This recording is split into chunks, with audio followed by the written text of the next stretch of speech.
Hey, we got Drewz Viewz here, and I'm back for a little Anime Monday, reacting to anime on Monday. And today I'm continuing My Hero Academia Season 3 with episode 18. Don't got enough fingers to show that, but yes, I believe it's episode 18. This one's gonna be called Rush, all caps exclamation. So is that a rush to the finish line to try to get the qualifier in? Of course, the arc we're in right now is Class 1A, Hero Class 1A, as was a bunch going for their provisional licenses. It's a tough test.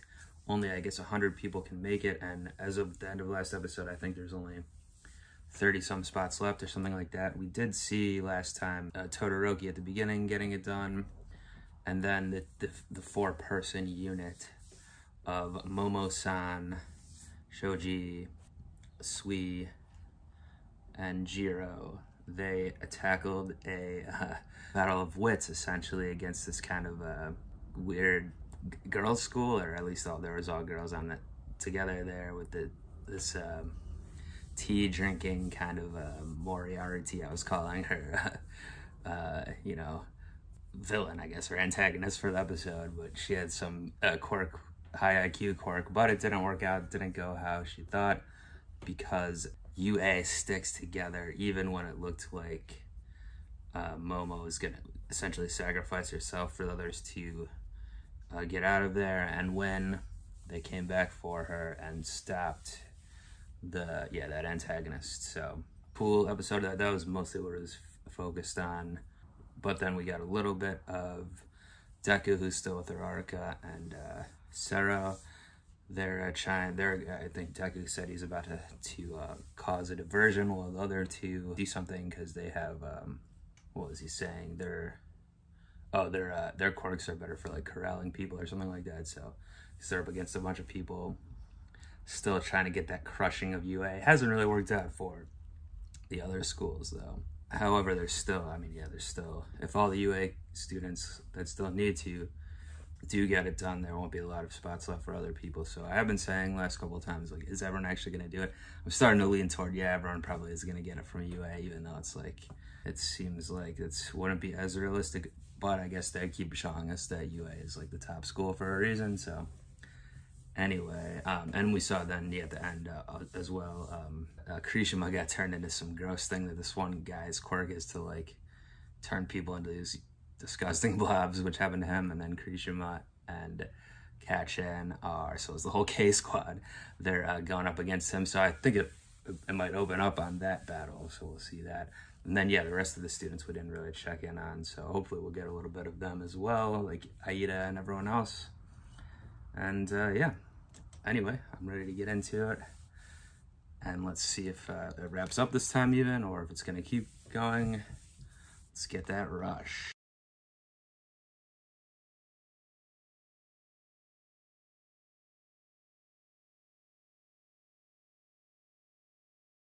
As expected of UA students, they all passed, but just barely. Just the 9 of them just got it in under the wire. Even most of them, like, even Todoroki was the first one we seen. There was already half the people in by that point, I think. But yeah, they gotta add to the drama. So it's cool to see Kaminari stepping up in the 3K guys in battle against that guy who has the meatball quirk. Still very gross. I'd be fine if we don't see him again. And he was talking a lot and being very judgmental. But yeah, I guess he can only hold them in that form. He has to, it's not like they just turn into that meatball or whatever and they're done like that. He has to like physically hold them together. So when he's getting hit and stuff, he let them go.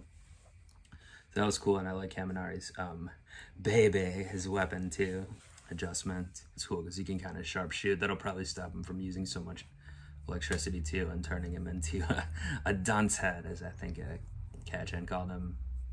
And yeah, with Kachan, we see him begrudgingly giving Deku some more respect, so it's slowly going in the right direction. Not even just with Deku, but the class as a whole. Like Kaminari pointed out, when he was going up against the guy, he didn't just do the full blast because his own teammates would have gotten hurt, and in the past, that probably wouldn't have been a consideration for him. So that was cool. And then the 3-person unit of Deku, Uraraka, and Tape, they got it done pretty easily as well, like we expected. The Tape and Minette is kind of sticky balls are kind of similar. Like they could just make a bunch of them and stick people to the ground or whatever. Balls ones are probably harder to get out of, but still, I guess the Tape has the advantage of being long, you know, and it can be like a rope essentially. But yeah, I like the little part where the guys kind of begged Deku, like, you still have another chance. This is our last chance. Like, too bad, man, you know.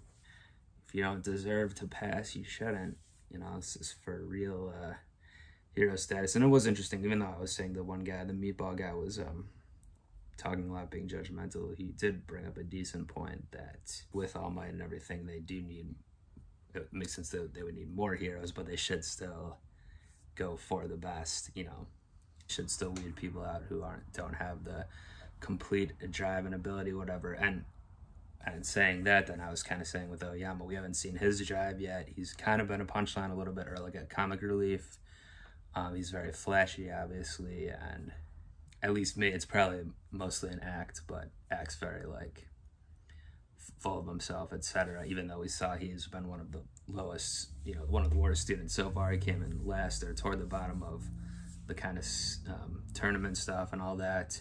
And then we saw in the beginning of the season he's kind of looking scared or being a coward a little bit when they were attacking, you know, when the League of Villains was attacking, if I remember correctly. But then, yeah, so then this time he was, especially then hearing Aida's talk about the drive you need, the dream, all that stuff, he realized, we got a super brief flashback of him as a kid.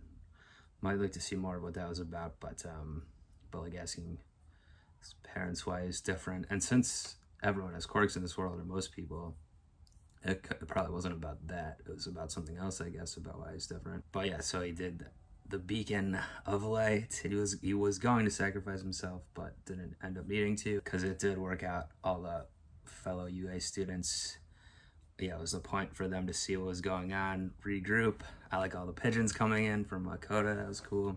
And Tokiyami doing all his stuff. And yeah, they all got in and passed, so good episode. And I didn't realize, I thought this would be it, but of course they're throwing another twist at us.